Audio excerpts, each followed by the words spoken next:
Over the last 8 years, I've made a list of so many interesting jobs that I've done in this house. Electrical, plumbing, painting, drywall, insulation, floors, sanding, varathane, fixing mechanical issues with furnaces, building devices for safety for the kids, building tables, chairs, sewing projects, which has been recent. But of all the jobs that I've done, the cistern in my backyard was the one that stood out the most.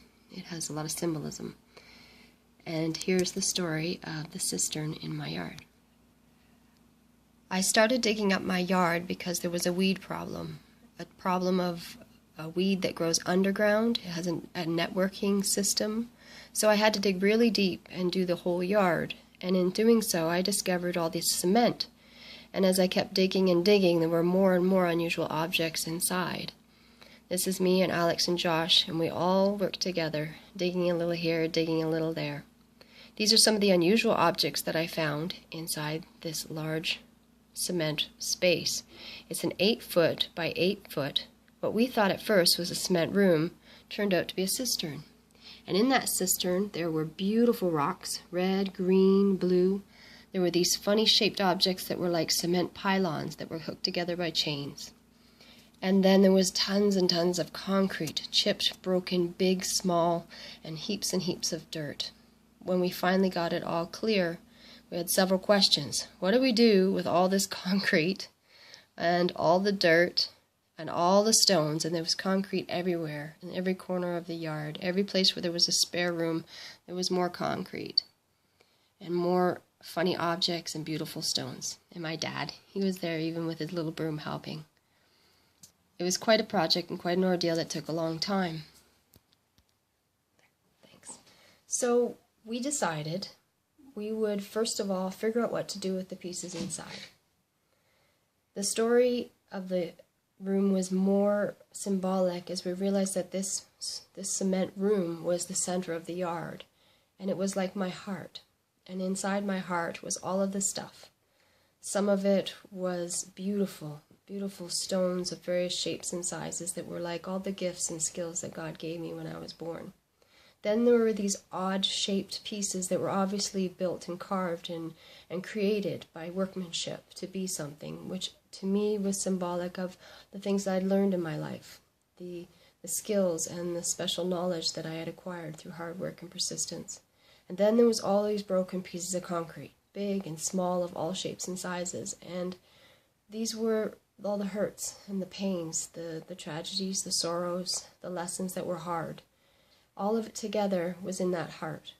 And when we pulled it all out, it was about finding what each piece meant and what their purpose was. So, the big and beautiful, various shaped sizes stones were taken and decorated all over the front and the backyard as being symbolic of the treasures that God gave me when I came here. Then, with the refined pieces, the large shaped and sculpted pieces, I painted those and I put them in my yard as a part of my garden ornaments. Then all the little pieces and the big pieces of cement, the chunks and the broken, cracked pieces that were all the pain and the hardship and the challenge and the struggle, we painted those and we made a barricade, like a long wall that started out white and then went to baby blue and a little darker until there was about 8 to 10 different shades of blue, all the way to the last couple stones, which were black, and they lined the front of the garden and the front yard. The other pieces of concrete, which there's still some to be found a home for, but we found that there were many that had very flat, solid bottoms. We got a whole bunch of dollar store bags and paint, red 3 colors plus white, and paint brushes.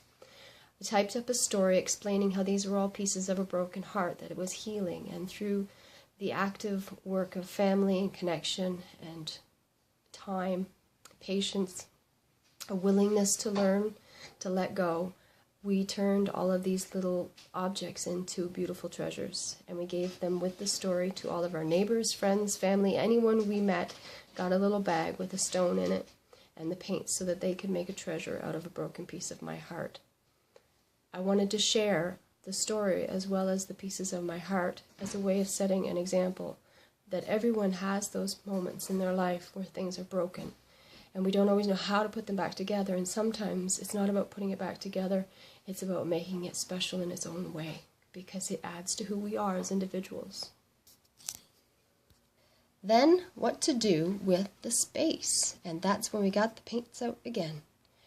We began, as a family, over a course of a couple weeks, to paint the inside of the cistern, which we discovered was a cistern. I painted a bunch of symbols and shapes and colors to represent the different elements: fire, water, earth, air. My daughter Danny did this wolf. She's an artist who does anime, and she loves wolves. This was one corner, there's the north corner, and it was water, as water is represented by the north.